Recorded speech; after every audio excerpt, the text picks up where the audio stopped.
out here, I don't know what's going on in the prisons in Atlanta, but out here in Arizona and in New Mexico and in Texas and in California, we have a brutal prison gang called the Mexican Mafia. Oh, this please. criminal defendant was a member of that prison gang. Sir, and their efforts are to move information from inside the prison yeah, I know. outside of the streets in order to get bad orders guys. to the street gang. Just hold on a minute. The weakness for them to do it is to get it through the court system. Let me ask you a simple question. Was that paper going to blow up? The potential of the message in that paper out to the streets may, of course, narcotics trafficking, intimidation of witnesses, let me killing stop you. of witnesses. Good but answer. it's not the modus operandi of the Mexican Mafia to blow things up. They usually use a 9mm and they cap their opponents in the head. Fine. Yeah, they're all really bad, and this is like a Starsky and Hutch episode. Why did he take it upon himself, as if he were judge and jury in that moment, to execute the law? Something our Constitution says he's not allowed to do. Let's be fair about this, please.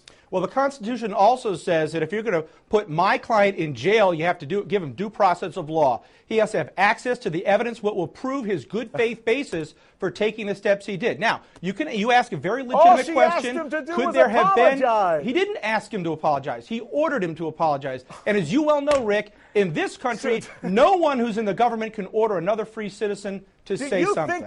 Do you think a police officer has the right to go into someone's property and just take it without asking for a warrant? No, I don't. But do you think that a judge has the authority, not the right, the authority to order a citizen to make a public speech at a press conference? No, he does not. 1776, if everybody thought that the deprivation of the right to free speech was a slap on the wrist, we wouldn't even have a country to this day. What are you talking about free speech? What does free speech has to do with it? He went and invaded a file of another attorney. Take a deep breath. Mr. Liddy, excuse me. Let me speak. I'll let you speak. No, hold on a second. He went through a file, picked it up, and went through the file of another attorney and took out a piece of paper. If he was so concerned that there was a problem and there was a security breach, his first obligation is to the public.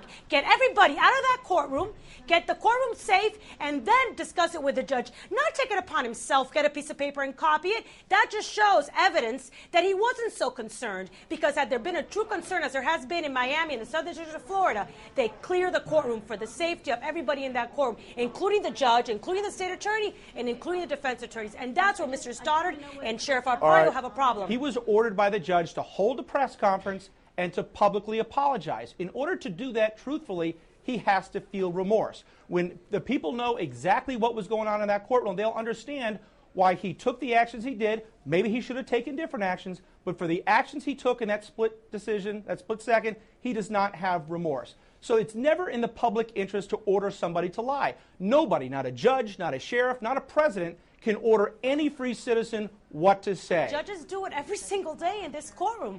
They order people to do things that they don't necessarily want to do. They order people to write apologies. They order them to do community service. They order all the time to do things they don't want to do. And then that person has a choice. Disobey the court order, be found in contempt, or whatever the consequence may be. In this case, he went to jail for 10 days. I'll tell you where I was disappointed is when you started out with this whole thing about the Mexican Mafia and your prisons and this and that.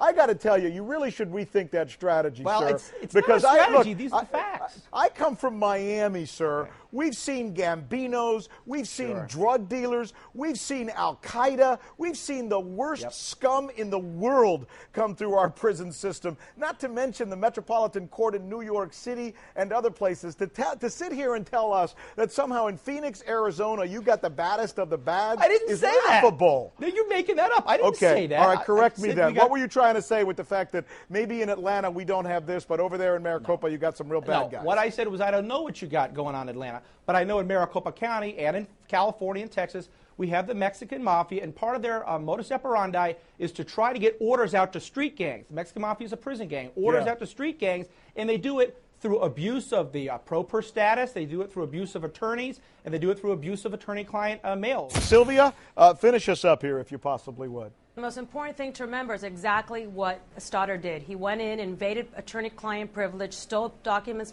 from a file, and didn't follow the procedures that he should have followed in order to protect the safety of a courtroom. He was held in contempt.